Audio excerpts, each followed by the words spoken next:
அன்பு நண்பர்களுக்கு டாக்டர் சர்வானந்தாவின் இனிய வணக்கங்கள். அவையின் ஆத்திச்சூடி சொல் சோர்வு படேல். அதாவது ஒருவரிடம் பேசுகின்ற பொழுது மனத்தளர்வோடு பேசுதல் கூடாது. ஒரு மன துணிவோடு திடத்தோடு பேச வேண்டும்.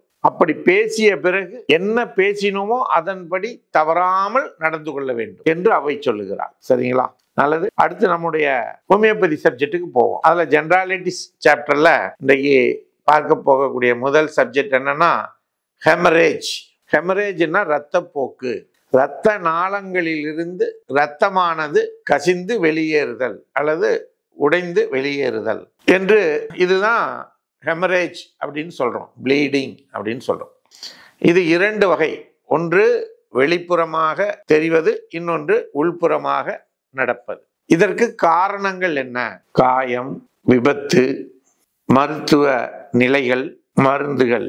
இதனால ஏற்படக்கூடிய அறிகுறிகள் என்ன? தலைவலி, தலைச்சுற்றல், மயக்கம், குமட்டல், வாந்தி, நினைவளர்ந்து போதல், ஒரு பக்கம் கைகால் இழுத்து கொள்ளுதல், மூச்சு திணறல், இரத்த அழுத்தம் குறைந்து போதல். இது போன்ற நிகழ்வுகள் எல்லாம் அறிகுறிகளாக இரத்த கசிவு ஏற்படும் பொழுது நமக்கு தெரிய வரும். இதில் எந்த விதமான பிரச்சனைகளாக இருந்தாலும் ஹோமியோபதி மருந்துகள் சிறப்பாக வேலை செய்யும். அதிலும் குறிப்பாக நம்ம சொல்ல அப்படின்னா பிளட் கிளாட்டிங், அதாவது ரத்தம் உறைதல் பிரச்சனையா ஏற்பட்டு, அதாவது 5 to 6 செகண்ட்ஸ்ல உறைய வேண்டிய அந்த ரத்தமானது உறையாமல் போயிட்டே இருக்கும். அப்படி போகக்கூடிய நிலையில நம்ம ஹோமியோபதி மருந்து மிகச் சிறப்பாக வேலை செய்யும். அதே மாதிரி இந்த ஓப்பனிங் பிளேசஸ் ஆஃப் த பாடி, அந்த பகுதிகளில் இரத்தப்போக்கு ஏற்பட்டால் அதை கண்ட்ரோல் பண்றதுக்கு ஹோமியோபதி மருந்துகள் மிக சிறப்பாக வேலை செய்கின்றது. உடல் அதிர்வில் அப்படியே ஒரு ஜெர்க்கில்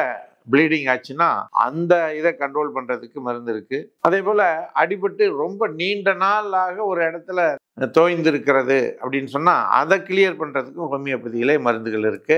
ஆர்னிகா, பெலடோனா, பிரையோனியா, ஹெமாமலிஸ், சிக்கல்கோர், சல்ஃபர், செப்பியா, மில்லிஃபோலியம் போன்ற பல மருந்துகள் ஹோமியோபதியிலே மிக சிறப்பாக வேலை செய்து இந்த இரத்த கசிவினை நிறுத்துவதற்குரிய எல்லா வகையான வசதிகளையும் கொடுத்திருக்கிறது.